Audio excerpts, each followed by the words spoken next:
ਸਤਿ ਸ਼੍ਰੀ ਅਕਾਲ। ਤੁਸੀਂ ਦੇਖ ਰਹੇ ਹੋ ਪੰਜਾਬ ਮੇਲ USA ਟੀਵੀ। ਮੈਂ ਵਰੁਣ ਕੌਰ ਮਾਨ। ਖਬਰਾਂ ਦੇ ਬੁਲੇਟਿਨ ਦੇ ਵਿੱਚ ਤੁਹਾਡਾ ਸਵਾਗਤ। ਖਬਰਾਂ ਦੇ ਬੁਲੇਟਿਨ ਦੇ ਸਪਾਂਸਰ ਨੇ ਰੀਅਲਟਰ ਗੁਰਜਤਿੰਦਰ ਸਿੰਘ ਰੰਧਾਵਾ। ਇਹਨਾਂ ਤੋਂ ਹਰ ਤਰੀਕੇ ਦੀ ਪ੍ਰਾਪਰਟੀ ਖਰੀਦੀ ਵੇਚੀ ਜਾ ਸਕਦੀ ਹੈ। ਇਹਨਾਂ ਦੇ ਫੋਨ ਨੰਬਰ ਤੁਸੀਂ ਸਕਰੀਨ ਤੇ ਦੇਖ ਸਕਦੇ ਹੋ। ਤੇ ਹੁਣ ਪੇਸ਼ ਤੇ ਪਹਿਲਾਂ ਚੁਣਵੀਆਂ ਖਬਰਾਂ। ਭਾਰਤੀਆਂ ਨੂੰ ਵੀਜ਼ਾ ਲਈ 600 ਦਿਨਾਂ ਦੀ ਉਡੀਕ ਕਿਉਂ ਕਰਨੀ ਪੈ ਰਹੀ ਹੈ? ਬਾਈਡਨ ਮਾਮਲਾ ਜਲਦੀ ਹੱਲ ਕਰਨ ਅਮਰੀਕੀ ਸੰਸਦ ਮੈਂਬਰ। ਕੈਨੇਡਾ ਤੋਂ ਡਿਪੋਰਟ ਕੀਤੇ ਜਾ ਰਹੇ ਪੰਜਾਬੀ ਵਿਦਿਆਰਥੀਆਂ ਨੂੰ ਮਿਲੀ ਵੱਡੀ ਰਾਹਤ। ਅਮਰੀਕੀ ਰਾਸ਼ਟਰਪਤੀ ਬਾਈਡਨ ਨੇ ਵਿਦਿਆਰਥੀਆਂ ਦਾ ਕਰਜ਼ਾ ਮੁਆਫੀ ਵਿਰੋਧੀ ਬਿੱਲ ਨੂੰ ਕੀਤਾ ਵੀਟੋ। ਅਮਰੀਕੀ ਰਾਸ਼ਟਰਪਤੀ ਬਾਈਡਨ ਦਾ ਵੱਡਾ ਐਲਾਨ, ਯੁੱਧ ਖਤਮ ਹੋਣ ਤੱਕ ਯੂਕਰੇਨ ਨੂੰ ਫੌਜੀ ਆਰਥਿਕ ਸਹਾਇਤਾ ਦੇਵੇਗਾ ਅਮਰੀਕਾ। ਕੈਨੇਡਾ 'ਚ ਜੰਗਲਾਂ ਨੂੰ ਲੱਗੀ ਅੱਗ ਦੇ ਨਾਲ ਨਿਊਯਾਰਕ ਦੀ ਆਬੋ ਹਵਾ ਦਿੱਲੀ ਤੋਂ ਵੀ ਖਰਾਬ। ਆਇਲਸ ਕਰਨ ਵਾਲਿਆਂ ਲਈ ਵੱਡੀ ਖੁਸ਼ਖਬਰੀ, ਸਟੱਡੀ ਪਰਮਿਟ ਦੀਆਂ ਸ਼ਰਤਾਂ ਵਿੱਚ ਹੋਇਆ ਬਦਲਾਅ। ਤੇ ਹੁਣ ਇਹਨਾਂ ਖਬਰਾਂ ਦਾ ਵਿਸਥਾਰ। ਅਮਰੀਕਾ, ਕੈਨੇਡਾ ਸਣੇ ਦੇਸ਼ ਵਿਦੇਸ਼ ਦੀਆਂ ਹੋਰ ਬਹੁਤ ਸਾਰੀਆਂ ਖਬਰਾਂ।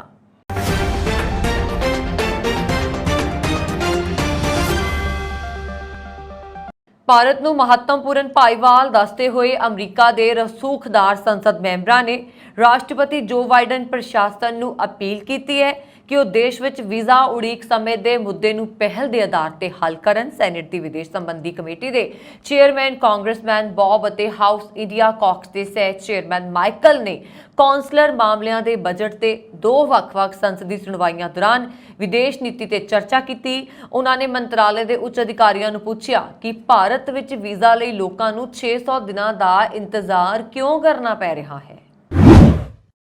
ਕੈਨੇਡਾ ਵਿੱਚ ਦੇਸ਼ ਨਿਕਾਲੇ ਦਾ ਸਾਹਮਣਾ ਕਰ ਰਹੇ ਪੰਜਾਬੀ ਵਿਦਿਆਰਥੀਆਂ ਨੂੰ ਵੱਡੀ ਰਾਹਤ ਮਿਲੀ। ਕੈਨੇਡੀਅਨ ਇਮੀਗ੍ਰੇਸ਼ਨ ਸਟੈਂਡਿੰਗ ਕਮੇਟੀ ਨੇ ਡਿਪੋਰਟੇਸ਼ਨ ਦਾ ਸਾਹਮਣਾ ਕਰ ਰਹੇ ਪੰਜਾਬੀ ਵਿਦਿਆਰਥੀਆਂ ਨੂੰ ਵੱਡੀ ਰਾਹਤ ਦਿੰਦਿਆਂ ਡਿਪੋਰਟੇਸ਼ਨ ਰੋਕਣ ਬਾਰੇ ਮਤਾ ਪਾਸ ਕਰ ਦਿੱਤਾ। ਕੈਨੇਡੀਅਨ ਇਮੀਗ੍ਰੇਸ਼ਨ ਸਟੈਂਡਿੰਗ ਕਮੇਟੀ ਵੱਲੋਂ ਪਾਸ ਕੀਤੇ ਗਏ ਇਸ ਮਤੇ ਦੇ ਨਾਲ ਵਿਦਿਆਰਥੀਆਂ ਨੂੰ ਆਸ ਵੱਜ ਗਈ ਹੈ ਕਿ ਉਹਨਾਂ ਦਾ ਪੱਖ ਵੀ ਸੁਣਿਆ ਜਾਏਗਾ। ਜ਼ਿਕਰਯੋਗ ਹੈ ਕਿ ਫਰਜ਼ੀ ਦਾਖਲਾ ਪੱਤਰਾਂ ਕਾਰਨ ਕੈਨੇਡਾ ਤੋਂ ਦੇਸ਼ ਨਿਕਾਲੇ ਦਾ ਸਾਹਮਣਾ ਕਰ ਰਹੇ 700 ਭਾਰਤੀ ਵਿਦਿਆਰਥੀਆਂ ਨੂੰ ਭਰੋਸਾ ਦਿਵਾਉਂਦਿਆਂ ਪ੍ਰਧਾਨ ਮੰਤਰੀ ਜਸਟਿਨ ਟਰੂਡੋ ਨੇ ਕਿਹਾ ਸੀ ਕਿ ਉਹ ਹਰੇਕ ਕੇਸ ਦਾ ਮੁਲਾਂਕਣ ਕਰਨਗੇ ਅਤੇ ਧੋਖਾਧੜੀ ਦੇ ਪੀੜਤਾਂ ਨੂੰ ਆਪਣੀ ਸਥਿਤੀ ਬਾਰੇ ਦੱਸਣ ਅਤੇ ਆਪਣੇ ਕੇਸ ਦੇ ਸਮਰਥਨ ਦੇ ਲਈ ਸਬੂਤ ਪੇਸ਼ ਕਰਨ ਦਾ ਮੌਕਾ ਮਿਲੇਗਾ। ਕੈਨੇਡੀਅਨ ਪਾਰਲੀਮੈਂਟਰੀ ਕਮੇਟੀ ਨੇ ਸਰਬਸੰਮਤੀ ਨਾਲ ਵੋਟ ਕਰਕੇ ਬਾਰਡਰ ਸਰਵਿਸਿਜ਼ ਏਜੰਸੀ ਨੂੰ ਇਹ ਅਪੀਲ ਕੀਤੀ ਹੈ ਕਿ ਲਗਭਗ 700 ਪੰਜਾਬੀ ਵਿਦਿਆਰਥੀਆਂ ਨੂੰ ਡਿਪੋਰਟ ਕਰਨ ਦੀ ਕਾਰਵਾਈ ਉੱਤੇ ਰੋਕ ਲਾ ਦਿੱਤੀ ਜਾਏ। ਇਹਨਾਂ ਵਿਦਿਆਰਥੀਆਂ ਨੂੰ ਭਾਰਤ ਵਿੱਚ ਜਾਲੀ ਕਾਲਜ ਐਡਮਿਸ਼ਨ ਲੈਟਰ ਨੇ ਦੇ ਕੇ ਠੱਗਿਆ ਗਿਆ। ਇਸ ਸਾਰੀ ਜਾਲਸਾਜ਼ੀ ਪਿੱਛੇ ਠੱਗ ਐਜੂਕੇਸ਼ਨ ਕੰਸਲਟੈਂਟ ਦਾ ਹੱਥ ਦੱਸਿਆ ਜਾ ਰਿਹਾ। ਕੈਨੇਡਾ ਦੇ ਅਧਿਕਾਰੀਆਂ ਦੇ ਵੱਲੋਂ ਇਹਨਾਂ ਭਾਰਤੀ ਵਿਦਿਆਰਥੀਆਂ ਜਿਨ੍ਹਾਂ ਦੇ ਵਿੱਚ ਬਹੁਤੇ ਪੰਜਾਬੀ ਹਨ ਦੇ ਐਜੂਕੇਸ਼ਨਲ ਇੰਸਟੀਟਿਊਸ਼ਨਸ ਲਈ ਜਾਰੀ ਕੀਤੇ ਗਏ ਐਡਮਿਸ਼ਨ ਆਫਰ ਲੈਟਰਸ ਜਾਲੀ ਪਾਏ ਜਾਣ ਤੋਂ ਬਾਅਦ ਇਹਨਾਂ ਵਿਦਿਆਰਥੀਆਂ ਉੱਤੇ ਡਿਪੋਰਟੇਸ਼ਨ ਦੀ ਤਲਵਾਰ ਲਟਕ ਰਹੀ ਸੀ। ਇਹ ਮਾਮਲਾ ਮਾਰਚ ਵਿੱਚ ਉਦੋਂ ਸਾਹਮਣੇ ਆਇਆ ਜਦੋਂ ਇਹਨਾਂ ਵਿਦਿਆਰਥੀਆਂ ਵੱਲੋਂ ਕੈਨੇਡਾ ਵਿੱਚ ਪਰਮਨੈਂਟ ਰੈਜ਼ੀਡੈਂਸੀ ਲਈ ਅਪਲਾਈ ਕੀਤਾ ਗਿਆ। ਪ੍ਰਾਪਤ ਜਾਣਕਾਰੀ ਦੇ ਅਨੁਸਾਰ ਕੈਨੇਡੀਅਨ ਪਾਰਲੀਮੈਂਟਰੀ ਕਮੇਟੀ ਵੱਲੋਂ CBSA ਨੂੰ ਇਹਨਾਂ 700 ਦੇ ਨੇੜੇ-ਤੇੜੇ ਵਿਦਿਆਰਥੀਆਂ ਤੋਂ ਮਾਨਵਤਾ ਦੇ ਆਧਾਰ ਉੱਤੇ ਕੈਨੇਡਾ ਵਿੱਚ ਪਰਮਨੈਂਟ ਰੈਜ਼ੀਡੈਂਸੀ ਹਾਸਲ ਕਰਨ ਦਾ ਰਾਹ ਦਰਸਾਉਣ ਜਾਂ ਰੈਗੂਲਰਾਈਜੇਸ਼ਨ ਪ੍ਰੋਗਰਾਮ ਰਾਹੀਂ ਇਹਨਾਂ ਨੂੰ ਇੱਥੇ ਪੱਕੇ ਕਰਨ ਦਾ ਹੱਲ ਸੁਝਾਉਣ ਦੇ ਲਈ ਵੀ ਆਖਿਆ ਗਿਆ। ਇਸ ਮਤੇ ਨੂੰ ਪੇਸ਼ ਕਰਨ ਵਾਲੀ NDP ਦੀ MP ਜੈਨੀ ਨੇ ਆਖਿਆ ਕਿ ਇਹ ਵਿਦਿਆਰਥੀ ਧੋਖਾਧੜੀ ਦਾ ਸ਼ਿਕਾਰ ਹੋਏ ਨੇ ਤੇ ਇਹਨਾਂ ਨੂੰ ਜੁਰਮਾਨਾ ਕਰਨਾ ਜਾਂ ਸਜ਼ਾ ਦੇਣੀ ਸਹੀ ਫੈਸਲਾ ਨਹੀਂ ਹੈ।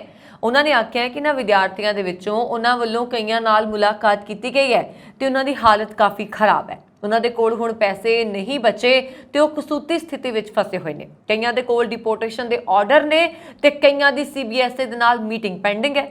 ਇਸ ਦੌਰਾਨ ਲਿਬਰਲ MP ਸ਼ਫਕਤ ਅਲੀ ਨੇ ਆਖਿਆ ਕਿ ਸਾਨੂੰ ਇਹਨਾਂ ਵਿਦਿਆਰਥੀਆਂ ਦੇ ਨਾਲ ਹਮਦਰਦੀ ਹੋਣੀ ਚਾਹੀਦੀ ਹੈ ਤੇ ਸਾਨੂੰ ਸਥਿਤੀ ਨੂੰ ਹੋਰ ਵਿਗਾੜਨਾ ਨਹੀਂ ਚਾਹੀਦਾ ਤੇ ਨਾ ਹੀ ਆਪਣੀਆਂ ਸਿਆਸੀ ਰੋਟੀਆਂ ਉੱਤੇ ਸੇਕਣੀਆਂ ਚਾਹੀਦੀਆਂ ਨੇ। ਬ੍ਰੈਂਪਟਨ ਸੈਂਟਰ ਤੋਂ MP ਅਲੀ ਨੇ ਆਖਿਆ ਕਿ ਬ੍ਰੈਂਪਟਨ ਦੇ ਵਿੱਚ ਕਈ ਪ੍ਰਭਾਵਿਤ ਵਿਦਿਆਰਥੀ ਰਹਿੰਦੇ ਨੇ ਤੇ ਉਹ ਕਾਫੀ ਮੁਸ਼ਕਲ ਸਥਿਤੀ ਵਿੱਚੋਂ ਲੰਘ ਰਹੇ ਨੇ। ਇਸ ਦੌਰਾਨ ਇਮੀਗ੍ਰੇਸ਼ਨ ਮੰਤਰੀ ਸਿਆਨ ਫਰੇਜ਼ਰ ਨੇ ਆਖਿਆ ਕਿ ਇਸ ਤਰ੍ਹਾਂ ਦੀਆਂ ਸਥਿਤੀਆਂ ਦੇ ਵਿੱਚੋਂ ਲੰਘ ਰਹੇ ਇੰਟਰਨੈਸ਼ਨਲ ਸਟੂਡੈਂਟਸ ਦੇ ਲਈ ਅਸੀਂ ਤੇਜ਼ੀ ਨਾਲ ਹੱਲ ਕੱਢਣ ਦੀ ਕੋਸ਼ਿਸ਼ ਕਰ ਰਹੇ ਹਾਂ।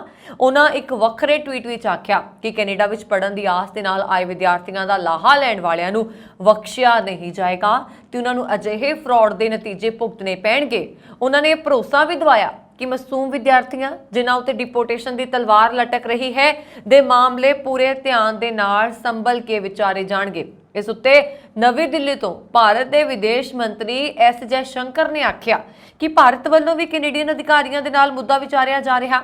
जे विद्यार्थियों नूं जालसाज लोकां वल्लों फसाउण दी कोशिश की गई है तो उन्हां उत्ते कार्रवाई की जानी चाहिए है, कार्रवाई की जानी बनती है। इस पिछे विद्यार्थियों को सजा देना गलत है।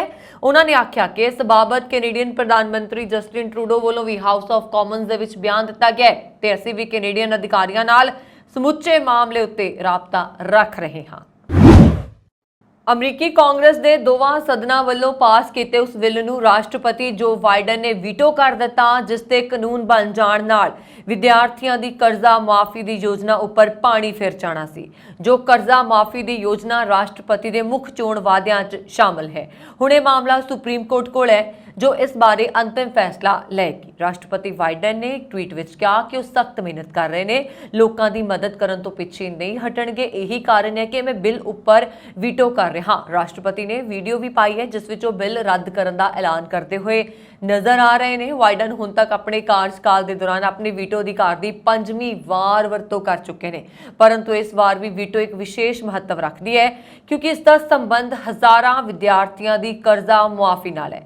बाइडन कर्जा माफी प्रोग्राम च अड़िक्का पाउण दे लई रिपब्लिकनस नूं जिम्मेवार ठहराउंदे आ रहे ने, पर कर्जा माफी विरोधी बिल डेमोक्रेटिकां दे नियंत्रण वाले सदन सैनेट वालों भी पास कर दिता गया।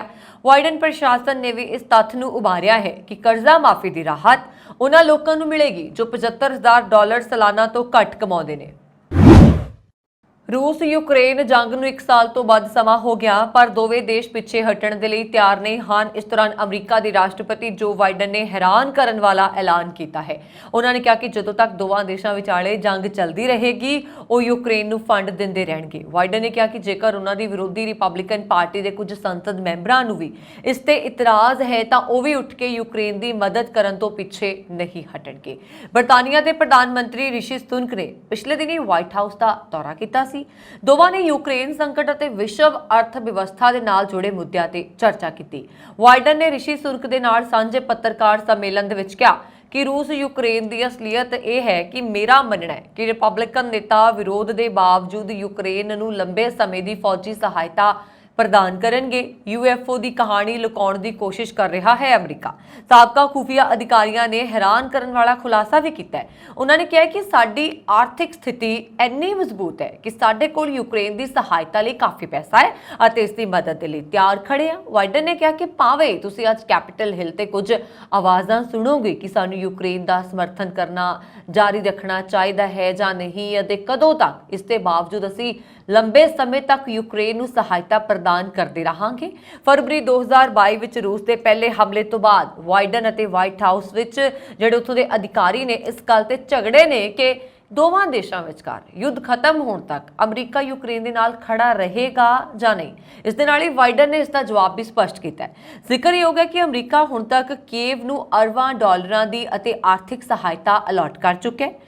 रूस यूक्रेन संकट के मद्देनज़र बाइडन अते सुनक ने विश्व दे विच तेजी नाल आर्थिक विकास, राजनीतिक अते तकनीकी तब्दीली के दौर नाल तालमेल रखण दा संकल्प भी लिया। मुलाकात के दौरान दोवां ने रूस यूक्रेन युद्ध तो इलावा चाइना, आर्थिक सुरक्षा, आर्टिफिशियल इंटैलीजेंस के वधदे खतरे नूं नियमित करन दे इंटरनेशनल सहयोग अते कई होर मुद्दों ते भी चर्चा की। ब्रिटेन का प्रधानमंत्री बनने तो बाद सुनक का यह पहला दौरा सी। कैनेडा विच जंगलों नूं लगी अग दा धुआं बुधवार नूं अमरीका के पूर्वी तट अते मध्य पश्चिमी खेतर दे विच पहुंचिया जिस नाल न्यूयॉर्क सिटी विच हवा की गुणवत्ता बहुत खराब हो गई। IQAR के अंकड़ियां तो पता लगता है कि बुधवार नूं न्यूयॉर्क सिटी च प्रदूषण का पद्धर दुनिया के प्रमुख शहरों तो ज्यादा हो गया अते इसकी आबो हवा भारत की राजधानी दिल्ली की आबो हवा तो भी खराब श्रेणी विच पहुंच गई। न्यूयॉर्क सिटी विच धुएं दे गुबार इस कदर छाए रहे कि शहर की प्रसिद्ध स्काईलाइन अख तो ओले हो गई। कई मौसम केंद्रां ने ज्यादा थावां ते देखण योग्यता 1 मील तो घट रहने की गल कही। हाल ही जारी कौमांतरी हवा गुणवत्ता रिपोर्ट विच भारत नूं 2022 दुनिया का 8वां प्रदूषित देश दस्सिया गया। चाड, इराक, पाकिस्तान, बहरीन अते बांग्लादेश इस सूची विच क्रमवार पहले 5 स्थानां ते काबज ने। मौसम विज्ञानियों ने कहा कि न्यूयॉर्क के आसमान च पूरा हफ्ता धुआं छाए रहने ते हवा गुणवत्ता खराब रहने का अनुमान है। ਕੈਨੇਡਾ ਵਿੱਚ ਸਟੱਡੀ ਪਰਮਿਟ ਲਈ ਸਟੂਡੈਂਟ ਡਾਇਰੈਕਟਰ ਸਟਰੀਮ ਸ਼੍ਰੇਣੀ ਰਾਹੀਂ ਅਪਲਾਈ ਕਰਨ ਵਾਲੇ ਆਇਲਸ ਪ੍ਰੀਖਿਆਰਥੀਆਂ ਨੂੰ ਅਗਸਤ ਤੋਂ ਪ੍ਰੀਖਿਆ ਦੇ ਸਾਰੇ ਵਿਅਕਤੀਗਤ ਵਰਗਾਂ ਵਿੱਚ ਘੱਟੋ-ਘੱਟ 6 ਬੈਂਡ ਪ੍ਰਾਪਤ ਕਰਨ ਦੀ ਜ਼ਰੂਰਤ ਹੋਏਗੀ।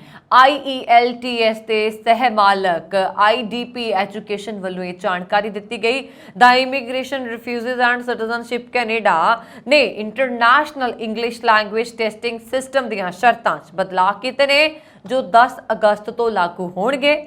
ਦੱਖਣ ਏਸ਼ੀਆ ਤੇ ਮੌਰੀਸ਼ੀਅਸ ਲਈ IDP ਐਜੂਕੇਸ਼ਨ ਦੇ ਖੇਤਰੀ ਨਿਰਦੇਸ਼ਕ ਪਿਊਸ਼ ਕੁਮਾਰ ਨੇ ਕਿਹਾ ਕਿ IRC ਵੱਲੋਂ ਹਾਲ ਵਿੱਚ ਕੀਤੀਆਂ ਗਈਆਂ ਤਬਦੀਲੀਆਂ ਦੇ ਮੱਦੇਨਜ਼ਰ ਅਸੀਂ ਇਸ ਫੈਸਲੇ ਤੋਂ ਖੁਸ਼ ਹਾਂ ਕਿ STS ਪ੍ਰੋਗਰਾਮ ਰਾਹੀਂ ਅਪਲਾਈ ਕਰਨ ਵਾਲੇ IELTS ਅਕਾਦਮਿਕ ਪ੍ਰੀਖਿਆਰਥੀਆਂ ਨੂੰ ਹੁਣ ਕੇਵਲ 6 ਬੈਂਡ ਸਕੋਰ ਦੀ ਲੋੜ ਹੋਏਗੀ। ਹਰ ਇੱਕ ਵਰਗ ਦੇ ਵਿੱਚ 6 ਬੈਂਡ ਘੱਟ ਤੋਂ ਘੱਟ ਸਕੋਰ ਪ੍ਰਾਪਤ ਕਰਨ ਦੀ ਹੁਣ ਕੋਈ ਲੋੜ ਨਹੀਂ ਹੈ।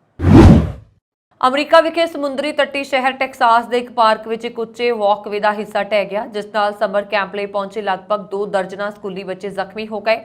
ਜ਼ਖਮੀਆਂ ਵਿੱਚੋਂ 5 ਨੂੰ ਏਅਰਲਿਫਟ ਕਰਕੇ ਹਸਪਤਾਲ ਲਿਜਾਇਆ ਗਿਆ। ਸ਼ਹਿਰ ਦੇ ਅਧਿਕਾਰੀਆਂ ਨੇ ਕਿਹਾ ਕਿ ਅੱਲੜ ਉਮਰ ਦੇ ਨੌਜਵਾਨ ਵਿੱਚੋਂ ਕਿਸੇ ਨੂੰ ਵੀ ਜਾਨਲੇਵਾ ਸੱਟਾਂ ਨਹੀਂ ਲੱਗੀਆਂ। 14 ਤੋਂ 18 ਸਾਲ ਦੀ ਉਮਰ ਦੇ ਨੌਜਵਾਨ ਹਿਊਸਟਨ ਤੋਂ ਬਾਹਰ ਸਰੂ, ਟੌਮਵਾਲ ਅਤੇ ਸੈਨ ਐਂਟੋਨੀਓ ਦੇ ਬਾਹਰ ਸਪਰਿੰਗ ਬ੍ਰਾਂਚ ਤੋਂ ਆ ਰਹੇ ਸਨ। ਨਿਊਯਾਰਕ ਟਾਈਮਜ਼ ਦੀ ਰਿਪੋਰਟ ਦੇ ਮੁਤਾਬਕ ਸ਼ਹਿਰ ਦੇ ਅਧਿਕਾਰੀਆਂ ਨੇ ਇੱਕ ਨਿਊਜ਼ ਰਿਲੀਜ਼ ਵਿੱਚ ਕਿਹਾ ਕਿ ਉਹ ਬਾਇਓ ਸਿਟੀ ਫੈਲੋਸ਼ਿਪ ਦੇ ਦੁਆਰਾ ਚਲਾਏ ਗਏ ਇੱਕ ਸਮਰ ਕੈਂਪ ਦੇ ਹਿੱਸੇ ਵਜੋਂ ਉੱਥੇ ਸਨ।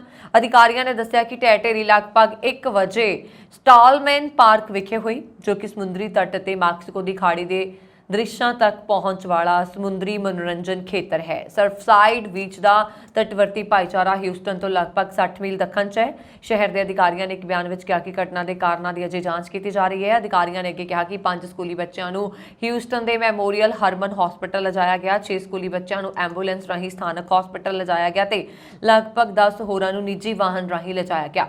ਘਟਨਾ ਦੇ ਹੋਰ ਵੇਰਵਿਆਂ ਦੀ ਉਡੀਕ ਕੀਤੀ ਜਾ ਰਹੀ ਹੈ।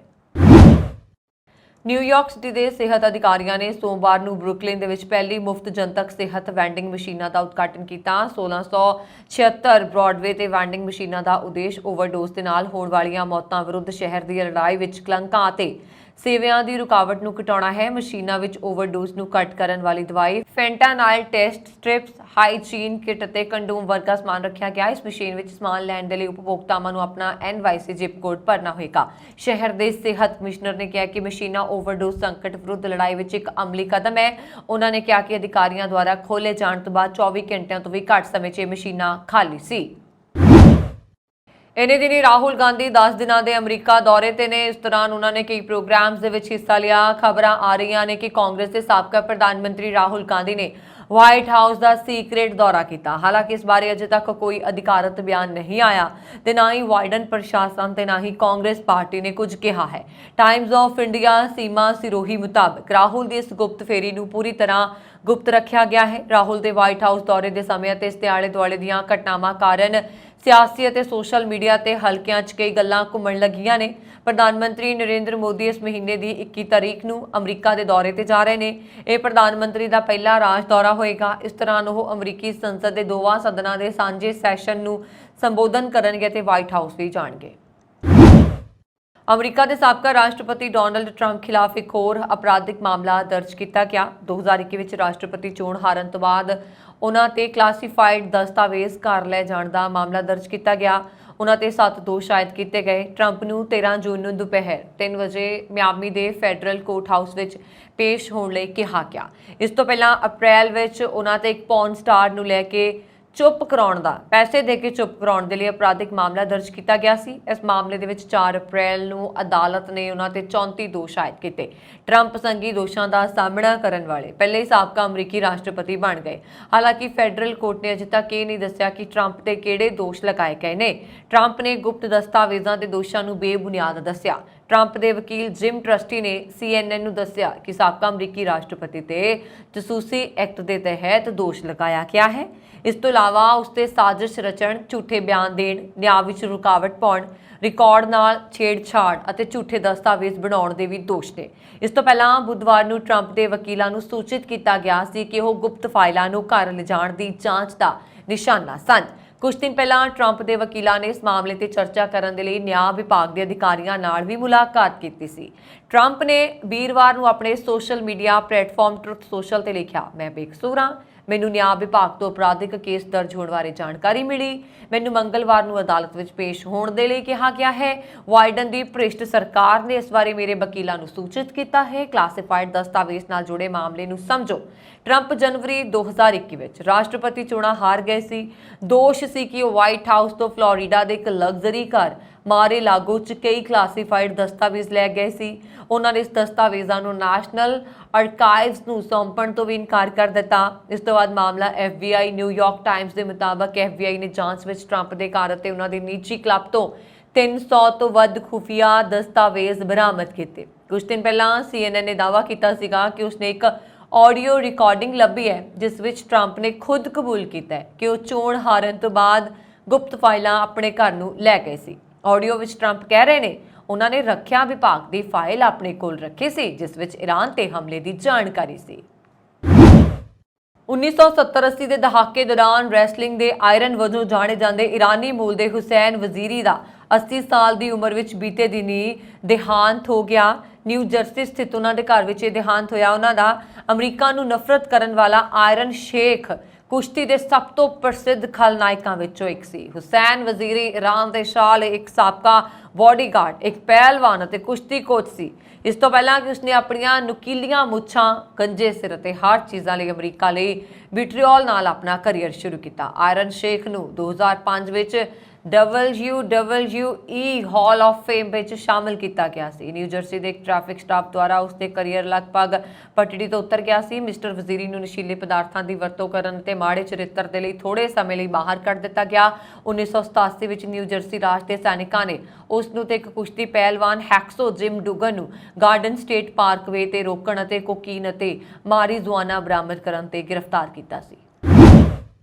ਅਮਰੀਕਾ ਫੇਰੀ ਤੇ ਗਏ ਰਾਜਾ ਵੜਿੰਗ ਦੀਆਂ ਮੁਸ਼ਕਲਾਂ ਘਟਣ ਦਾ ਨਾਮ ਨਹੀਂ ਲੈ ਰਹੀਆਂ। ਪਿਛਲੇ ਦਿਨੀ ਨਿਊਯਾਰਕ ਵਿਖੇ ਸੜਕ ਵਿਚਕਾਰ ਸਿੱਖ ਜਥੇਬੰਦੀਆਂ ਵੱਲੋਂ ਕੀਤੇ ਗਏ ਵਿਰੋਧ ਮਗਰੋਂ ਹੁਣ ਰਾਜਾ ਵੜਿੰਗ ਨੂੰ ਲੈ ਕੇ ਇੱਕ ਹੋਰ ਖਬਰ ਸਾਹਮਣੇ ਆ ਰਹੀ ਹੈ। ਜਾਣਕਾਰੀ ਦੇ ਮੁਤਾਬਕ ਰਾਜਾ ਵੜਿੰਗ ਨੂੰ ਰਾਹੁਲ ਗਾਂਧੀ ਵੀ ਪੱਲਾ ਨਹੀਂ ਫੜਾ ਰਹੇ ਤੇ ਉਹਨਾਂ ਤੋਂ ਦੂਰੀ ਬਣਾਈ ਰੱਖਣ ਨੂੰ ਤਰਜੀਹ ਦੇ ਰਹੇ ਹਨ।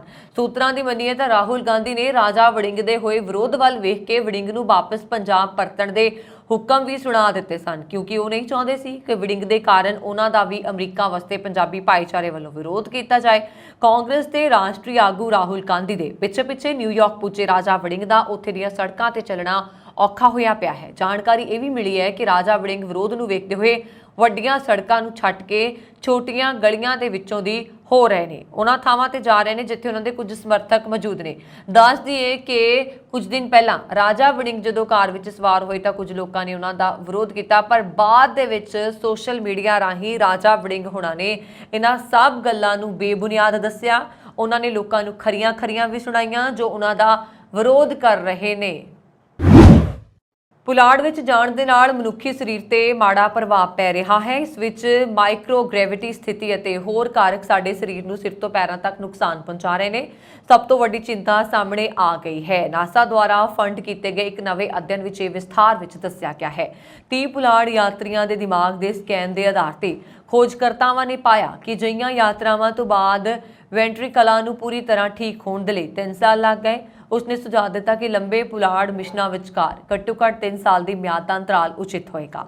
ਫਲੋਰੀਡਾ ਯੂਨੀਵਰਸਿਟੀ ਦੇ ਨਿਊਰੋ ਸਾਇੰਟਿਸਟ ਹੀਥਰਨ ਜਰਨਲ ਸਾਇੰਟਿਫਿਕ ਰਿਪੋਰਟਸ ਦੇ ਵਿੱਚ ਪ੍ਰਕਾਸ਼ਿਤ ਅਧਿਐਨ ਦੇ ਪ੍ਰਮੁੱਖ ਲੇਖਕ ਨੇ ਕਿਹਾ ਜੇ ਵੈਂਟਰੀਕਲਾਂ ਦੇ ਕੋਲ ਬੈਕ ਟੂ ਬੈਕ ਮਸ਼ੀਨਾਂ ਦੇ ਵਿਚਕਾਰ ਠੀਕ ਹੋਣ ਦੇ ਲਈ ਕਾਫੀ ਸਮਾਂ ਨਹੀਂ ਹੁੰਦਾ ਤਾਂ ਇਹ ਮਾਈਕਰੋਗ੍ਰੈਵਿਟੀ ਵਿੱਚ ਤਰਲ ਤਬਦੀਲੀਆਂ ਨਾਲ ਨਜਿੱਠਣ ਦੀ ਦਿਮਾਗ ਦੀ ਯੋਗਤਾ ਨੂੰ ਪ੍ਰਭਾਵਿਤ ਕਰ ਸਕਦਾ ਹੈ। ਫਲੋਰੀਡਾ ਯੂਨੀਵਰਸਿਟੀ ਦੇ ਸਰੀਰ ਵਿਗਿਆਨ ਅਤੇ ਕਾਈਨੇਸੋਲੋਜੀ ਦੇ ਪ੍ਰੋਫੈਸਰ ਅਤੇ ਅਧਿਐਨ ਦੇ ਸੀਨੀਅਰ ਲੇਖਕ ਰੌਚੇਲ ਨੇ ਕਿਹਾ ਕਿ ਪੁਲਾੜ ਯਾਤਰੀਆਂ ਵਿੱਚ ਵੈਂਟਰੀਕੂਲਰ ਪਸਾਰ ਦੇ ਪ੍ਰਭਾਵ ਨੂੰ ਅਜੇ ਤੱਕ ਸਪਸ਼ਟ ਨਹੀਂ ਕੀਤਾ ਗਿਆ। US ਸਰਕਾਰ ਕੋਲ ਅਣਪਛਾਤੇ ਉੱਡਣ ਵਾਲੀਆਂ ਵਸਤੂਆਂ ਦੇ ਸਬੂਤ ਪੇਸ਼ ਕਰਨ ਲਈ ਇੱਕ ਬਰਕਰਾਰ ਅਤੇ ਅਚੰਕ ਤੌਰ ਤੇ ਬਰਕਰਾਰ ਵਾਹਨ ਹੈ। ਸਾਬਕਾ ਖੁਫੀਆ ਅਧਿਕਾਰੀਆਂ ਡੇਵਿਡ ਨੇ ਇਹ ਖੁਲਾਸਾ ਕੀਤਾ। ਨਿਊਜ਼ ਏਜੰਸੀ ANI ਨੇ ਗਾਰਡੀਅਨ ਦੇ ਹਵਾਲੇ ਨਾਲ ਆਪਣੀ ਜਾਣਕਾਰੀ ਸਾਂਝੀ ਕੀਤੀ ਹੈ। ਰਿਪੋਰਟ ਵਿੱਚ ਫੌਜੀ ਫੁਟੇਜ ਤੇ ਲੀਕ ਹੋਣ ਦਾ ਵੀ ਅਨੁਸਰਣ ਕੀਤਾ ਗਿਆ ਜਿਸ ਵਿੱਚ ਅਸਮਾਨ ਵਿੱਚ ਸਪਸ਼ਟ ਤੌਰ ਤੇ ਅਣਜਾਣ ਘਟਨਾਵਾਂ ਨੂੰ ਨੋਟ ਕੀਤਾ ਗਿਆ ਸੀ ਜਦੋਂ ਕਿ ਨੇਵੀ ਪਾਇਲਟਸ ਨੇ ਗਵਾਹੀ ਦਿੱਤੀ ਕਿ ਉਹਨਾਂ ਦਾ US ਤੱਟ ਤੋਂ ਅਜੀਬ ਸ਼ਿਲਪਕਾਰੀ ਨਾਲ ਅਕਸਰ ਮੁਕਾਬਲਾ ਹੁੰਦਾ ਸੀ। ਨੈਸ਼ਨਲ ਇੰਟੈਲੀਜੈਂਸ ਦੇ ਡਾਇਰੈਕਟਰ ਨੇ ਇੱਕ ਰਿਪੋਰਟ ਵਿੱਚ ਕਿਹਾ ਕਿ 2004 ਤੋਂ 2021 ਦਰਮਿਆਨ ਮਿਲਟਰੀ ਪਾਇਲਟਾਂ ਅਤੇ UA ਦਰਮਿਆਨ 144 ਮੁਕਾਬਲੇ ਹੋਏ ਜਿਨ੍ਹਾਂ ਵਿੱਚੋਂ 80 ਨੂੰ ਮਲਟੀਪਲ ਸੈਂਸਰਾਂ ਤੇ ਕੈਪਚਰ ਕੀਤਾ ਗਿਆ। ਰਿਪੋਰਟ ਦੇ ਮੁਤਾਬਕ ਐਨਕਾਊਂਟਰਾਂ ਦੇ ਵਿੱਚੋਂ ਕੇਵਲ ਇੱਕ ਨੂੰ ਭਰੋਸੇ ਨਾਲ ਸਮਝਾਇਆ ਜਾ ਸਕਦਾ ਸੀ। ਯੂਐਸ ਕੋਲ ਗੈਰ ਮਨੁੱਖੀ ਮੂਲ ਦੀ ਕਲਾ ਹੈ। ਡੇਵਿਡ ਗਰਸ਼ ਨੇ ਦੱਸਿਆ ਕਿ ਇਹਨਾਂ ਵਾਹਨਾਂ ਬਾਰੇ ਜਾਣਕਾਰੀ ਕਾਂਗਰਸ ਤੋਂ ਗੈਰ ਕਾਨੂੰਨੀ ਤੌਰ ਤੇ ਰੋਕੀ ਜਾ ਰਹੀ ਹੈ। ਗਰਸ਼ ਨੇ ਕਿਹਾ ਕਿ ਜਦੋਂ ਉਸਨੇ ਕਾਂਗਰਸ ਨੂੰ ਵਾਹਨਾਂ ਬਾਰੇ ਸ਼੍ਰੇਣੀਬੱਧ ਜਾਣਕਾਰੀ ਪ੍ਰਦਾਨ ਕੀਤੀ ਤਾਂ ਉਸ ਨੂੰ ਸਰਕਾਰੀ ਅਧਿਕਾਰੀਆਂ ਤੋਂ ਬਦਲੇ ਦਾ ਸਾਹਮਣਾ ਕਰਨਾ ਪਿਆ। ਪੈਂਟਾਗਨ ਨੇ ਜੁਲਾਈ 2022 ਵਿੱਚ ਆਲ ਡੋਮੇਨ ਅਨਮੋਲੀ ਰੈਜ਼ੋਲੂਸ਼ਨ ਆਫਿਸ ਦੀ ਸਥਾਪਨਾ ਕੀਤੀ। ਕੁਝ ਅਮਰੀਕੀ ਸੈਨੇਟਰਜ਼ ਅਤੇ ਜਨਤਾ ਦੀ ਵੱਧ ਰਹੀ ਦਿਲਚਸਪੀ ਦੇ ਬਾਅਦ ਪਿਛਲੇ ਸਾਲ ਦਸੰਬਰ ਵਿੱਚ ਦਫ਼ਤਰ ਨੇ ਕਿਹਾ ਕਿ ਉਸ ਨੂੰ ਕਈ ਸੌ ਨਵੀਆਂ ਰਿਪੋਰਟਾਂ ਮਿਲੀਆਂ, ਪਰ ਅਜੇ ਤੱਕ ਪਰਦੇਸੀ ਜੀਵਨ ਦਾ ਕੋਈ ਸਬੂਤ ਨਹੀਂ ਹੈ। ਨਾਸਾ ਨੇ ਵੀ ਕਿਸੇ ਏਲੀਅਨ ਜੀਵਨ ਦੀ ਸੰਭਾਵਨਾ ਤੋਂ ਇਨਕਾਰ ਕੀਤਾ ਹੈ। ਪੁਲਾੜ ਏਜੰਸੀ ਨੇ ਇੱਕ ਬਿਆਨ 'ਚ ਕਿਹਾ, ਨਾਸਾ ਦੀਆਂ ਪ੍ਰਮੁੱਖ ਤਰਜੀਹਾਂ ਵਿੱਚੋਂ ਇੱਕ ਬ੍ਰਹਿਮੰਡ ਵਿੱਚ ਜੀਵਨ ਦੀ ਖੋਜ ਹੈ, ਪਰ ਹੁਣ ਤੱਕ ਨਾਸਾ ਨੂੰ ਬਾਹਰੀ ਜੀਵਨ ਦਾ ਕੋਈ ਭਰੋਸੇਯੋਗ ਸਬੂਤ ਨਹੀਂ ਮਿਲਿਆ ਹੈ।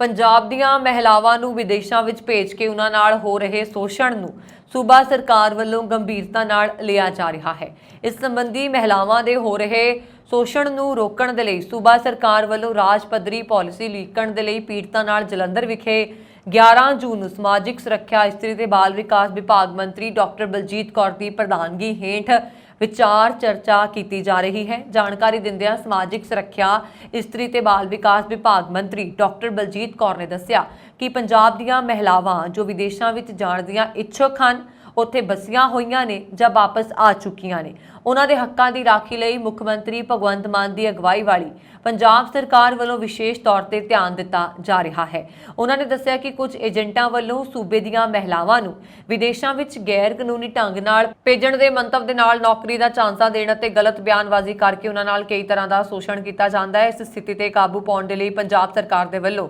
ਇੱਕ ਰਾਜ ਪੱਧਰੀ ਪਾਲਿਸੀ ਤਿਆਰ ਕਰਨ ਦਾ ਉਪਰਾਲਾ ਕੀਤਾ ਜਾ ਰਿਹਾ ਹੈ। ਉਹਨਾਂ ਨੇ ਕਿਹਾ ਕਿ ਇਹ ਪਾਲਿਸੀ ਦੇ ਵਿੱਚ ਹਰ ਤਰ੍ਹਾਂ ਦਾ ਸ਼ੋਸ਼ਣ ਭੁਗਤ ਚੁੱਕੀਆਂ ਔਰਤਾਂ ਦੇ ਦੁਖਾਂਤ ਨੂੰ ਸੁਣਨ ਅਤੇ ਉਹਨਾਂ ਦੇ ਸੁਝਾਅ ਨੂੰ ਪਾਲਿਸੀ ਵਿੱਚ ਸ਼ਾਮਿਲ ਕਰਨ ਦੇ ਲਈ 11 ਜੂਨ ਨੂੰ ਡਿਪਟੀ ਕਮਿਸ਼ਨਰ ਜਲੰਧਰ ਦਫ਼ਤਰ ਵਿਖੇ 11 ਤੋਂ 1 ਵਜੇ ਤੱਕ ਵਿਚਾਰ ਚਰਚਾ ਦਾ ਆਯੋਜਨ ਕੀਤਾ ਗਿਆ। ਮੰਤਰੀ ਨੇ ਵਿਆਖਿਆ ਕੀਤੀ ਕਿ ਮਹਿਲਾਵਾਂ ਦੇ ਸ਼ੋਸ਼ਣ ਸੰਬੰਧੀ ਘਟਨਾਵਾਂ ਖਾਸ ਤੌਰ ਤੇ ਅਮਰੀਕਾ, ਕੈਨੇਡਾ, ਆਸਟ੍ਰੇਲੀਆ, ਨਿਊਜ਼ੀਲੈਂਡ, ਮੱਧ ਪੂਰਬੀ ਦੇਸ਼ ਜਿਵੇਂ ਕੁਵੈਤ, ਦੁਬਈ, ਓਮਾਨ ਆਦਿ ਤੋਂ ਅਜਿਹੀਆਂ ਮੰਦਭਾਗੀ ਘਟਨਾਵਾਂ ਦੀ ਰਿਪੋਰਟ ਪ੍ਰਾਪਤ ਹੁੰਦੀ ਹੈ। ਉਹਨਾਂ ਨੇ ਕਿਹਾ ਕਿ ਅਜਿਹੇ ਮਾੜੇ ਵਤੀਰੇ ਨੂੰ ਸੂਬਾ ਸਰਕਾਰ ਵੱਲੋਂ ਗੰਭੀਰਤਾ ਦੇ ਨਾਲ ਲਿਆ ਗਿਆ ਹੈ। ਗੈਂਗਸਟਰ ਤੇ ਹੋਰ ਅਪਰਾਧੀ ਵਾਰਦਾਤਾਂ ਕਰਕੇ ਜਾਲੀ ਪਾਸਪੋਰਟ ਰਾਹੀਂ ਵਿਦੇਸ਼ ਉਡਾਰੀ ਮਾਰ ਜਾਂਦੇ ਨੇ। ਇਸ ਦਾ ਖੁਲਾਸਾ ਪੰਜਾਬ ਪੁਲਿਸ ਨੇ ਕੀਤਾ ਹੈ। ਪੁਲਿਸ ਨੇ ਜਾਲੀ ਪਾਸਪੋਰਟ ਤਿਆਰ ਕਰਕੇ ਅਪਰਾਧੀਆਂ ਨੂੰ ਵਿਦੇਸ਼ ਭੇਜਣ ਵਾਲੇ ਅੰਤਰਰਾਜੀ ਗਰੋਹ ਦੇ 12 ਮੈਂਬਰਾਂ ਨੂੰ ਗ੍ਰਿਫਤਾਰ ਕੀਤਾ। ਇਹ ਮੁਲਜ਼ਮ ਪੰਜਾਬ, ਦਿੱਲੀ, ਹਰਿਆਣਾ ਤੇ ਝਾਰਖੰਡ ਸੂਬਿਆਂ ਦੇ ਨਾਲ ਸੰਬੰਧਿਤ ਨੇ। ਇਹਨਾਂ ਨੇ ਦੇਸ਼ ਅੰਦਰ ਵੱਡਾ ਨੈਟਵਰਕ ਬਣਾਇਆ ਹੋਇਆ ਹੈ। ਪੁਲਿਸ ਦੇ ਮੁਤਾਬਕ ਮੁਲਜ਼ਮਾਂ ਦੀ ਸ਼ਨਾਖਤ ਸਾਵਣ ਕੁਮਾਰ, ਸੋਹਣ ਲਾਲ, ਨਵਿੰਦਰ ਸਿੰਘ, ਜਸਵਿੰਦਰ ਗਿੱਲ ਸਾਰੇ ਬਾਸੀ ਕੈਥਲ, ਰਕੇਸ਼ ਕੁਮਾਰ ਬਾਸੀ ਜ਼ਿਲ੍ਹਾ ਕੁਰੂਕਸ਼ੇਤਰ, ਸਰਵਣ ਸਿੰਘ ਵਾਸੀ ਜ਼ਿਲ੍ਹਾ ਸੋਨੀਪਤ, ਅੰਮ੍ਰਿਤ ਰਾਘਵ ਵਾਸੀ ਗੁੜਗਾंव, ਦਲੀਪ ਕੁਮਾਰ ਪਾਸਵਾਨ ਵਾਸੀ ਧਨਬਾਦ, ਨਵੀਨ ਕੁਮਾਰ ਉਰਫ ਬੱਬੂ ਵਾਸੀ ਝਬਾੜ ਜ਼ਿਲ੍ਹਾ ਤਰਨਤਾਰਨ, ਅੰਮ੍ਰਿਤਪਾਲ ਸਿੰਘ ਉਰਫ ਸੰਜੂ ਵਾਸੀ ਜ਼ਿਲ੍ਹਾ ਤਰਨਤਾਰਨ, ਅਮਰੀਕ ਸਿੰਘ ਵਾਸੀ ਅੰਮ੍ਰਿਤਸਰ ਤੇ ਰਾਹੁਲ ਓਝਾ ਵਾਸੀ ਨਵੀਂ ਦਿੱਲੀ ਸ਼ਾਮਲ ਸਨ। ਪੁਲਿਸ ਨੇ ਮੁਲਜ਼ਮਾਂ ਦੇ ਕੋਲੋਂ ਡਰੱਗ ਮਨੀ ਵਜੋਂ 22,15,000 ਰੁਪਏ, ਜਾਲੀ ਦਸਤਾਵੇਜ਼ ਦੇ ਆਧਾਰ ਤੇ ਬਣੇ 2 ਜਾਲੀ ਪਾਸਪੋਰਟ, ਇੱਕ ਰਿਵਾਲਵਰ, 32 ਬੋਰ ਦੇ 4 ਕਾਰਤੂਸਾਂ ਤੋਂ ਇਲਾਵਾ 10 ਗ੍ਰਾਮ ਹੈਰੋਇਨ ਬਰਾਮਦ ਕੀਤੀ ਹੈ। ਇਸ ਸੰਬੰਧ ਵਿੱਚ ਥਾਣਾ ਮਕਬੂਲਪੁਰਾ 'ਚ ਕੇਸ ਦਰਜ ਕੀਤਾ ਗਿਆ। ਪੁਲਿਸ ਦਾ ਦਾਅਵਾ ਹੈ ਕਿ ਮੁਲਜ਼ਮਾਂ ਤੋਂ ਪੁੱਛਗਿੱਛ ਦੇ ਵਿੱਚ ਹੋਰ ਵੱਡੇ ਖੁਲਾਸੇ ਹੋਣ ਦੀ ਉਮੀਦ ਹੈ। ਇਸ ਬਾਰੇ ADCP ਅਭਿਮਨਿਊ ਰਾਣਾ ਨੇ ਦੱਸਿਆ ਕਿ ਉਕਤ ਵਿਅਕਤੀਆਂ ਨੇ ਇੱਕ ਗਰੋਹ ਬਣਾਇਆ ਹੋਇਆ ਸੀ ਜਿਹੜਾ ਜਾਲੀ ਦਸਤਾਵੇਜ਼ਾਂ ਦੇ ਆਧਾਰ ਤੇ ਭਾਰਤੀ ਪਾਸਪੋਰਟ ਤਿਆਰ ਕਰਕੇ ਅਪਰਾਧੀਆਂ ਤੇ ਗੈਂਗਸਟਰਾਂ ਨੂੰ ਵਿਦੇਸ਼ ਭੇਜਦਾ ਹੈ। ਉਹਨਾਂ ਨੇ ਦੱਸਿਆ ਕਿ ਇਸ ਗਰੋਹ ਨੇ ਜਾਲੀ ਪਾਸਪੋਰਟ ਤੇ ਇੱਕ ਤਸਕਰ ਹਰਪ੍ਰੀਤ ਸਿੰਘ ਉਰਫ ਜਾਵੇਦ ਨੂੰ ਪੁਰਤਗਾਲ ਭੇਜਣ 'ਚ ਮਦਦ ਕੀਤੀ ਹੈ। ਉਹ ਗੋਇੰਦਵਾਲ ਜੇਲ੍ਹ ਵਿੱਚੋਂ ਜ਼ਮਾਨਤ ਤੇ ਬਾਹਰ ਆਇਆ ਸੀ, ਜਿਸ ਖਿਲਾਫ ਪਹਿਲਾਂ ਹੀ 8 ਕੇਸ ਦਰਜ ਹਨ। ਵੀਰਵਾਰ ਨੂੰ ਹਾਊਸ ਆਫ ਕਾਮਨਸ ਵਿੱਚ federal budget implementation bill pass ਹੋ ਗਿਆ। ਕਈ ਦਿਨਾਂ ਤੋਂ ਕੰਜ਼ਰਵੇਟਿਵਾਂ ਦੇ ਵੱਲੋਂ ਇਸ ਬਿੱਲ ਨੂੰ ਪਾਸ ਹੋਣ ਤੇ ਰੋਕਣ ਦੀ ਕੋਸ਼ਿਸ਼ ਚੱਲ ਰਹੀ ਸੀ। ਲਿਬਰਲਾਂ ਤੇ NDP ਵੱਲੋਂ ਦਿੱਤੇ ਗਏ ਸਮਰਥਨ ਤੋਂ ਬਾਅਦ ਇਹ ਬਿੱਲ 146 ਦੇ ਮੁਕਾਬਲੇ 177 ਵੋਟਾਂ ਨਾਲ ਪਾਸ ਹੋਇਆ। ਕੰਜ਼ਰਵੇਟਿਵਾਂ ਤੇ ਬਲਾਕ ਕਿਊਬਖਿਊਆ ਵੱਲੋਂ ਬਿੱਲ ਦੇ ਖਿਲਾਫ ਵੋਟ ਪਾਈ ਗਈ। ਹੁਣ ਇਹ ਬਿੱਲ ਅਧਿਐਨ ਦੇ ਲਈ ਸੈਨੇਟ ਕੋਲ ਜਾਏਗਾ, ਜਿੱਥੇ ਪਹਿਲਾਂ ਹੀ ਇਸ ਬਿੱਲ ਦੀ ਪ੍ਰੀ ਸਟੱਡੀ ਕੀਤੀ ਜਾ ਰਹੀ ਹੈ। 430 ਪੰਨਿਆਂ ਦਾ ਇਹ ਬਿੱਲ ਅਪ੍ਰੈਲ ਦੇ ਵਿੱਚ ਡਿਪਟੀ ਪ੍ਰਧਾਨ ਮੰਤਰੀ ਤੇ ਵਿੱਤ ਮੰਤਰੀ ਕ੍ਰਿਸਟੀਆ ਫਰੀਲੈਂਡ ਵੱਲੋਂ ਪੇਸ਼ ਕੀਤਾ ਗਿਆ। ਬਿੱਲ ਪੇਸ਼ ਕਰਦੇ ਸਮੇਂ ਫਰੀਲੈਂਡ ਵੱਲੋਂ ਘਾਟੇ ਵਾਲੇ ਖਰਚਿਆਂ ਨੂੰ ਜਾਰੀ ਰੱਖਣ, ਪਬਲਿਕ ਹੈਲਥ ਕੇਅਰ ਦੇ ਨਾਲ ਸਵੱਛ ਅਰਥਚਾਰੇ ਦੀ ਯੋਜਨਾ ਦਾ ਖੁਲਾਸਾ ਕੀਤਾ ਗਿਆ। ਸੋਮਵਾਰ ਤੇ ਮੰਗਲਵਾਰ ਨੂੰ ਬਿੱਲ C47 ਦੇ ਫਾਈਨਲ ਪੜਾਅ ਉੱਤੇ ਕੰਮ ਕਰਨ ਦੇ ਲਈ ਲਿਬਰਲਾਂ ਦੇ ਵੱਲੋਂ ਪਾਰਲੀਮੈਂਟ ਦੀ ਕਾਰਵਾਈ ਰਾਤ ਨੂੰ ਵੀ ਜਾਰੀ ਰੱਖਣ ਦੇ ਦਿੱਤੇ ਗਏ ਸੰਕੇਤ ਤੋਂ ਬਾਅਦ ਇਸ ਹਫਤੇ ਕੰਜ਼ਰਵੇਟਿਵ ਆਗੂ ਪੀਅਰ ਨੇ ਇਸ ਬਿੱਲ ਨੂੰ ਪਾਸ ਹੋਣ ਤੋਂ ਰੋਕਣ ਦੇ ਲਈ ਇਸ ਦੇ ਰਾਹ ਵਿੱਚ ਅੜਿੱਕੇ ਢਾਉਣ ਦਾ ਐਲਾਨ ਵੀ ਕੀਤਾ ਸੀ। ਇਸ ਤਰ੍ਹਾਂ ਹੁਣ ਤੱਕ ਦੀਆਂ ਖਬਰਾਂ ਮੈਨੂੰ ਵਰੁਣ ਕੌਰ ਮਾਨ ਨੂੰ ਦਿਵਾ ਗਿਆ। ਹੋਰ ਖਬਰਾਂ ਦੇ ਲਈ ਸਾਡਾ YouTube ਚੈਨਲ ਪੰਜਾਬ ਮੇਲ USTV ਜ਼ਰੂਰ ਸਬਸਕ੍ਰਾਈਬ ਕਰੋ ਜੀ। ਸ਼ੁਕਰੀਆ, ਸਤਿ ਸ਼੍ਰੀ ਅਕਾਲ।